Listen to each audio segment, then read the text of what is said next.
I would like to ask HM Attorney General on what basis the decision is made about whether a case will be prosecuted and whether these decisions are reviewed once cases have concluded. On Her Majesty's Attorney General to reply. Thank you, Mr. President. There are two stages in any decision as to whether there is a prosecution. Prosecutors must be satisfied that there is sufficient admissible evidence to provide a realistic prospect of conviction. This is known as the evidential test.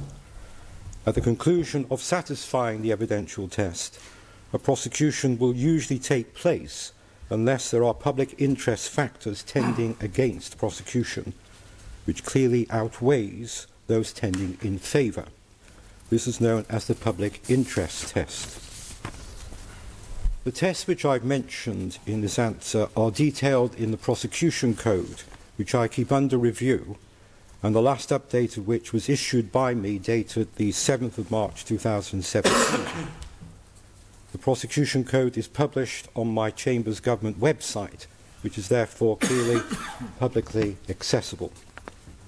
Once a written advice to charge is made by one of my dedicated prosecution lawyers, the decision has got to be peer-reviewed by another prosecutor who must sign and date the review with any not necessary comments before it is submitted to the constabulary or other investigating authority. It is provided in my published prosecution code that if a complainant is dissatisfied with a prosecution decision, they can call on me to also carry out a review. There is a similar provision for the constabulary to instigate a review pursuant to the terms of a code of practice agreed between myself and the Chief Constable, which document is again published on my Chamber's website. At the conclusion of a prosecution, issues which may have arisen during the case are brought to my attention if appropriate, and in particular if a prosecution is unsuccessful or discontinued. The Director of Prosecution is required to bring the matter and the circumstances to my attention, and I then review the matter and, if I consider it necessary, call for a detailed examination of the case to be carried out. Thank you, Mr. President. Supplementary, Mr. Moorhouse. Thank you, Mr. President, and thank you for such a detailed answer.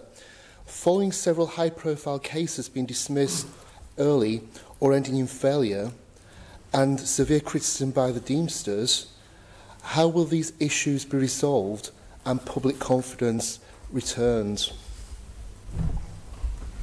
Learned Attorney to reply. Thank you, Mr. President, and I thank you, Honourable Member, for your question.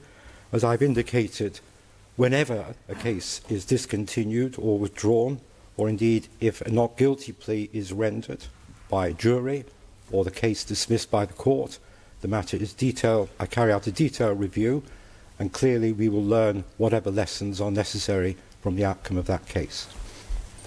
Supplementary. Thank you, Mr. President, and thank you for the answer. Prior to a case going to court, are the emotional, financial and social costs of the individual and their families considered? In the age of social media, the page can't simply be turned. Learned Attorney to reply. Thank you, Mr. President. In my prosecution code, it sets out the matters which we will consider, and clearly the impact on a person who suffers a crime will be considered.